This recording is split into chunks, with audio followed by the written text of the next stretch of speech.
regarde les 40 précédentes années, on voit qu'en moyenne on a 20% de pluie en plus pendant la saison chaude, donc au sortir de la saison sèche, donc ça c'est important pour les gens qui travaillent dans l'agriculture en particulier, les gens qui sont concernés par le risque feu, donc plus de pluie, donc ça c'est plutôt une bonne nouvelle.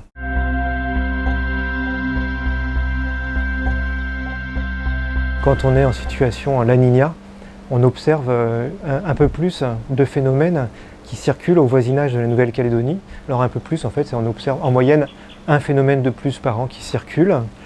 Mais alors attention, c'est à relativiser. Ça ne veut pas dire qu'on est davantage exposé au risque, puisque ces phénomènes, on observe aussi qu'en général, ils sont moins intenses.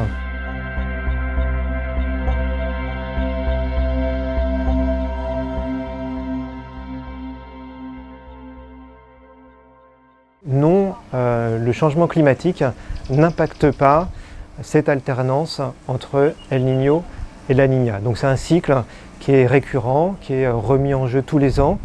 Et un épisode, La Niña ou El Niño, un épisode, il revient avec une fréquence de 3 à 5 ans.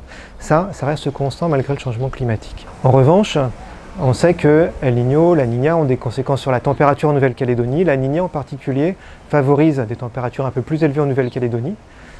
Mais le signal de La Niña sur les températures, lui, est un petit peu noyé par rapport au signal du réchauffement climatique, qui est très fort et qui montre qu'on a de toute façon une tendance au réchauffement qui est ressentie largement en Nouvelle-Calédonie et donc qui nous permet de prévoir des températures plus élevées à l'avenir, au-delà du phénomène El Niño ou La Niña, mais donc du fait du réchauffement climatique à l'échelle globale, planétaire.